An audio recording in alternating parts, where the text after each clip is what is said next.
You're watching the Isaiah Factor Uncensored. Welcome and thank you for joining us for the second half hour, The Factor Uncensored. Now, there are growing calls for nurses to be protected against violence. Last month, the Workplace Violence Prevention for Healthcare and Social Service Workers Act was introduced. If passed, it would mandate healthcare and social service employers implement a comprehensive workplace violence prevention plan. This also comes as an attack against a hospice caregiver went viral. Jasmine Thomas says John Rosso followed her to work and assaulted her. Don't come banging on my window. Do not. Shut up. Bang man, listen. You come out here, I don't care. You ain't gonna do shit. You better get your racist ass. Man, get your... Watch this. Go ahead. You done lost your mind. You better go on somewhere before I knock you out. I'm not playing. Don't come banging on my window. Do you understand me? Don't come banging on my window. No, he just came, Josh. No, he just came. You get all right, I'm telling you.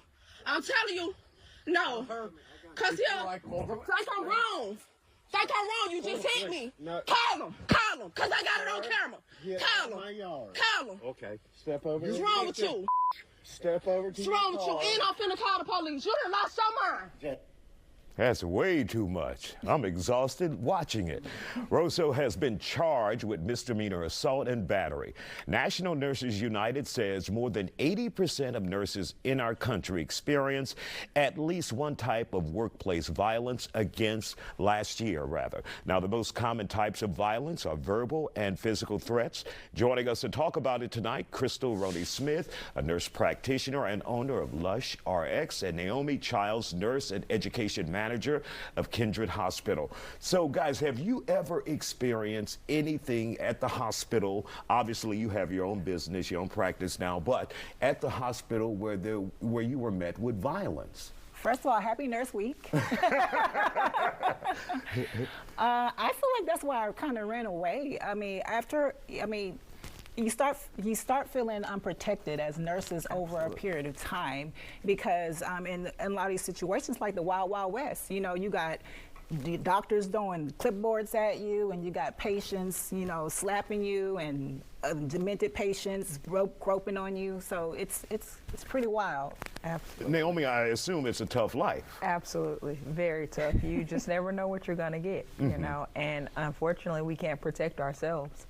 And there are no laws to protect us. We just have to accept it and give them the best care that we can in spite of the abuse. Now, when you have new nurses coming into the industry and not getting the full picture of what you guys go through, and when you tell them you can't defend yourself or you can't retaliate or you can't, really approach the patient, what are they thinking?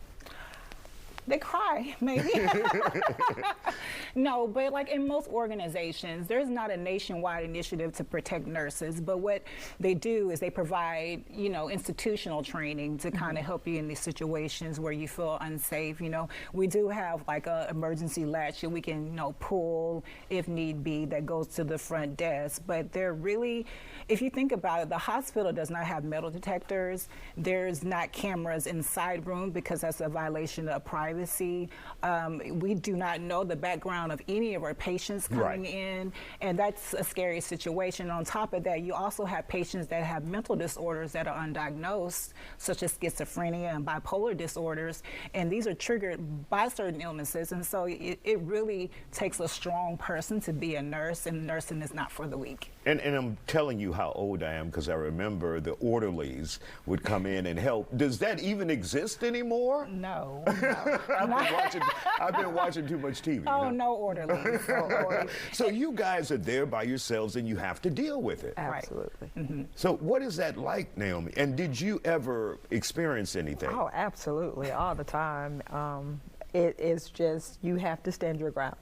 You can be very stern and firm without causing any retaliatory type action. So I usually just get very stern and say, okay, listen, Let's respect each other. And usually once they see that you're not afraid of them, they'll usually kind of back down once they know we're really here to help. Because a lot of patients come in stress, the family members are overwhelmed, new diagnosis. So some of the anger that you're getting is not even for me. Right. So I have to sometimes say, okay, I understand what you're dealing with, and you just have to get to the root of that problem and let them understand that I'm here to help you, not here to hurt you.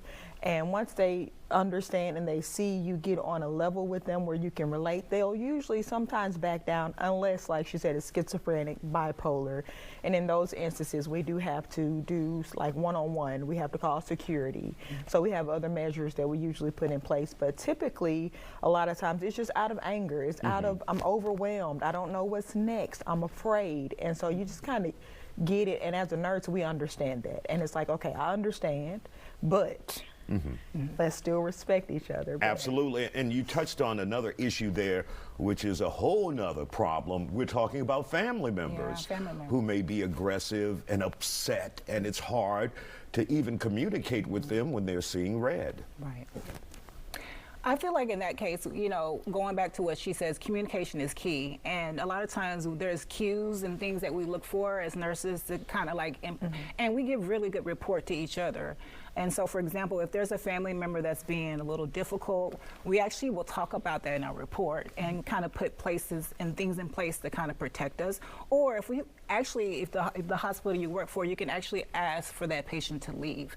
And they will have to, because if they don't comply, then it's not part of a safe environment for us to perform our activities. And Naomi, how important is the potential of having national legislation like this protecting you guys? Oh, it's big. Long time overdue. Yeah. It's very needed, necessary, because you have nurses who leave the career, who leave the whole field because they feel unprotected. They feel not as if anyone's listening. So it's a very big thing for nurses. And to piggyback on that, there's a lot of nurses leaving the field. Quick. There's a lot of nurses leaving the field, and that creates another problem because hospitals are overflowing and with not a lot of people to take care of people. All right. Thank you all for joining us, and keep the guards up. Yeah. Duck and weave.